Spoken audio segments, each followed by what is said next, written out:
पृथ्वी कहाँ खत्म होती है और अंतरिक्ष कहाँ शुरू होता है?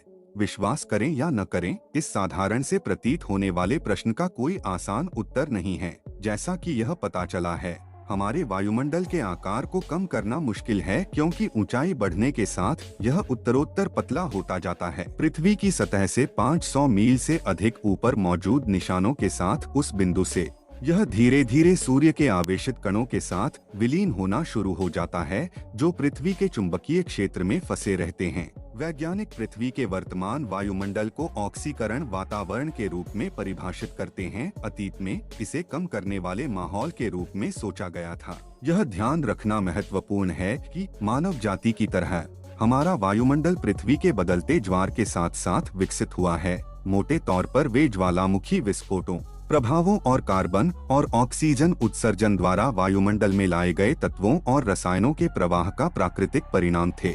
बाद वाला उस समय के दौरान बहुत महत्वपूर्ण हो गया, जिसे ग्रेट ऑक्सीजनेशन इवेंट के रूप में जाना जाता है, जो लगभग 2.7 अरब वर्ष पहले हुआ था। हमारे वायुमंडल में 5 अलग अलग परतें हैं। सबसे पहले क्षोभमंडल है, जिसमें इसका अधिकांश द्रव्यमान समाहित है।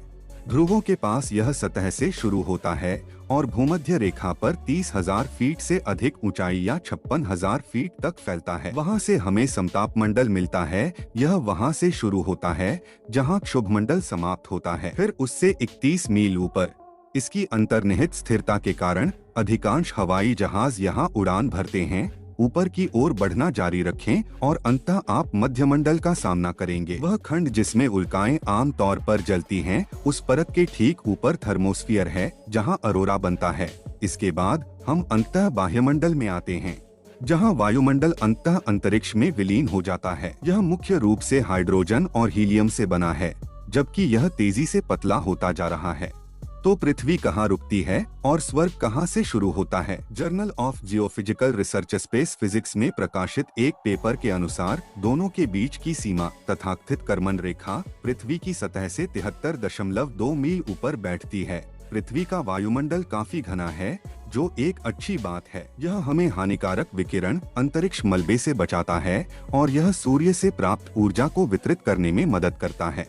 कार्मन रेखा का कोई विशेष भौतिक अर्थ नहीं है, क्योंकि इसके पार वायुमंडल की विशेषताओं में कोई उल्लेखनीय परिवर्तन नहीं होता है, लेकिन यह कानूनी और नियामक उद्देश्यों के लिए महत्वपूर्ण है, क्योंकि विमान और अंतरिक्ष यान विभिन्न न्यायालयों और विधानों के अधीन हैं।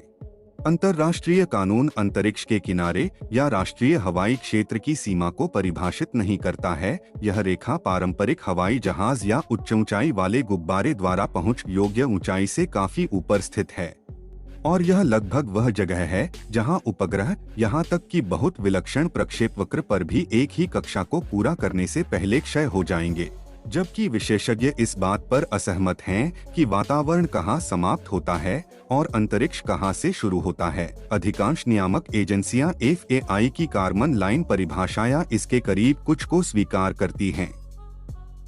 जैसा कि FAI द्वारा परिभाषित किया गया है, कार्मन लाइन 1960 के दशक में स्थापित की गई थी। विभिन्न देश और संस्थाएं विभिन्न उद्देश्यों के लिए अंतरिक्ष की सीमा को अलग अलग तरीके से परिभाषित करते हैं। कार्मन लाइन का नाम हंगेरियन अमेरिकी इंजीनियर और भौतिक विज्ञानी थियोडोर वॉन कार्मन के नाम पर रखा गया है, जो वैमानिकी और अंतरिक्ष विज्ञान में सक्रिय थे।